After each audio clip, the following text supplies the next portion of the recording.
세계에서 가장 충격적인 성문화 탑10. 인간은 수세기 동안 침실에서 기괴하고도 잔인한 생활을 해왔습니다. 충격적인 성문화 10가지 지금 바로 시작합니다. 첫 번째, 마르두자라 애버리지니. 충격적이게도 마르두자라 의식은 할례를 받은 남성이 자신의 잘려진 포피를 먹는 것입니다. 가장 먼저 성인 남자들을 할례시킵니다. 상처가 겨우 아물어 갈 때쯤 존슨의 밑부분을 자비 없이 길게 자릅니다. 심지어 음낭까지 잘릴 때도 있습니다. 때문에 남성들은 요도보다 존슨의 밑부분을 통해 소변을 볼 거라 추측되는데요. 이때 나오는 피는 불에 던져집니다. 이 할례의식은 인간이 극한의 고통을 느끼며 몸을 정화한다는 마르두자라의 성 전통문화입니다. 두 번째, 인도네시아의 야산축제. 인도네시아 자바섬에 위치한 구능쿠뮤쿠스 산에서는 매년 특이한 종교 의식이 진행됩니다. 수세기 동안 진행된 폼 페스티벌인데요. 전국에서 335 모인 사람들이 이 산에 모여 단체로 성관계를 맺는 것이 메인이식입니다. 단, 한 가지 구체적인 원칙이 있습니다. 축제 기간인 35일 동안 아내나 남편이 아닌 7명의 낯선 사람과 관계를 맺어야 한다는 것입니다.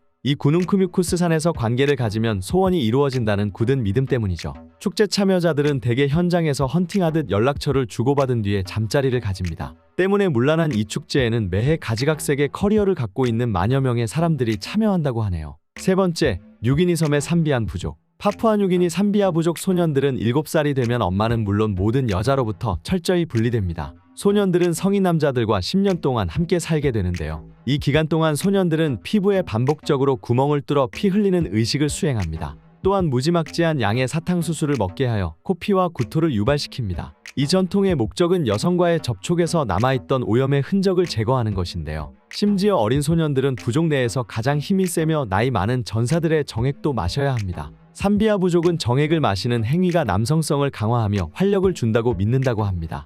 네 번째, 고대 이집트. 고대 이집트 사람들은 공공장소에서 서슴없이 자기를 위로했습니다. 심지어 나일강의 주기적인 범람도 이집트 태양신 아툼의 정액이 배출된 것이라고 믿었는데요. 일렬로 나란히 서서 나일강에 대고 해피타임을 갖는 게 풍요를 기원하는 하나의 의식이었다고 합니다. 혼자만의 시간이 아닌 모두의 해피타임이었던 것 같네요. 다섯 번째, 아이티의 소트다우 축제. 아이티에서는 부두교를 열렬히 믿습니다. 부두교란 서아프리카에서 서인도 제도의 아이티로 16세기에서 19세기에 팔려온 흑인 노예들이 믿던 종교인데요. 부두교의 가장 대표적인 축제는 바로 소트다우 폭포에서 일어납니다. 아무나 참여할 수 있는 공공행사이지만 대부분의 사람들은 벌거벗고 있습니다. 누드비치와 비슷한 개념으로 볼 수 있을까요? 그러나 남녀들은 가축의 피와 염소머리로 뒤범벅된 진흙탕 속에서 뒹군다고 합니다. 다시 말해 다른 사람들 앞에서 성관계를 갖는 것이죠. 참석한 사람들은 그들의 믿음에 따라 소유당하는 것을 당연하게 여깁니다. 그러나 집단으로 당하는 대상자들은 때론 심각한 발작을 일으키기도 하는 문제점이 있습니다. 여섯 번째, 트로브리안드 부족. 앞서 언급한 유기니 동쪽에는 트로브리안드 부족이 살고 있습니다. 이 부족은 충격적일 만큼 어린 나이부터 성행위를 시작하는 문화를 갖고 있는데요. 여자아이들은 무려 6살부터 성관계를 시작하며 남자아이들은 10살부터 시작합니다. 6살이라니 청소년기도 아닌 유아기 여자아이들의 건강이 걱정됩니다. 미국의 한 연구에 의하면 13살이 되기도 전에 성경험을 한 경우 20살 이후 경험한 여성보다 성병 감염 위험에 2배 높게 노출된다고 합니다. 원치 않은 임신과 출산 경험은 무려 4배나 높다고 하죠. 어린 나이부터 여자아이들은 유혹을 위한 제스처와 외모 꾸미는 법도 교육받습니다. 어렸을 때부터 성에 개방된 탓일까요? 트로브리안드 부족은 20, 30대에 잘 결혼하지 않는다고 합니다. 이들에게 결혼이라는 사회적 제도는 무게가 없습니다. 만약 결혼을 했더라도 남편이 남의 편이 된 것 같다면 이혼할 수 있다고 합니다. 일곱 번째, 네팔. 네팔에서는 형제들이 모두 같이 한마음으로 한 여자와 결혼해야 합니다. 남자 대비 여자의 비율이 극도로 낮은 탓일까요? 아닙니다. 너무 많은 자식을 낳지 않기 위해서라고 하는데요. 네팔은 농작물이 나오는 땅이 한정돼 있으며 먹을 음식은 항상 부족합니다. 숟가락이 늘어날수록 입에 풀칠만 하게 되는 악순환이 반복되죠. 형제들이 한 명의 아내를 공유함으로써 아내를 버리고 다른 여인과 아이를 낳는 것을 방지하기 위함이기도 합니다. 네팔의 특수한 거친 환경 속에서 형제들이 똘똘 뭉칠 때 생존력이 높아진다고 확신하는 것이죠.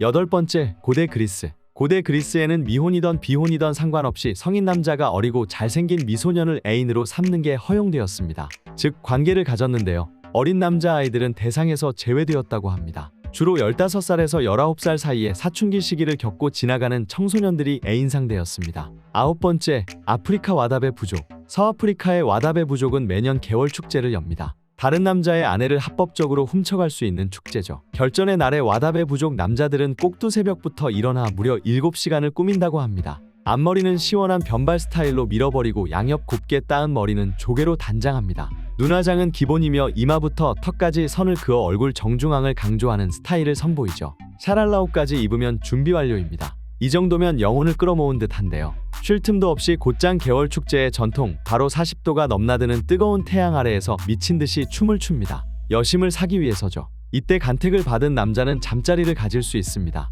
선택하는 여성이나 간택받는 남성은 미혼도 있지만 기혼자일 경우도 있습니다. 선택한 여성은 현 남편을 버리고 간택남과 정식 결혼이 가능합니다. 하지만 여성이 반드시 간택남과 결혼할 의무는 없으며 원나잇으로 끝나기도 합니다. 10번째, 쿡제도의 망가이아 섬. 이 섬에 13살 정도 되는 소년들은 나이 많은 여성과 관계를 맺습니다. 소년의 부모 나이보다 적지는 않을 법한 중년이 여성들입니다. 어떻게 해야 여자의 성적 쾌감을 극대화할 수 있는지 알려주는 풍습을 지닙니다. 오늘은 세계에서 가장 충격적인 성문화 탑10에 대해 알아보았습니다. 우리에게 아무리 기괴하더라도 모든 문화는 특정 사회에서 의미를 지닙니다. 여러분께서 알고 계시는 가장 기괴한 문화는 어떤 건가요? 다음 시간에도 신박한 지식으로 찾아오겠습니다. 이상 땅콩이었습니다. 감사합니다.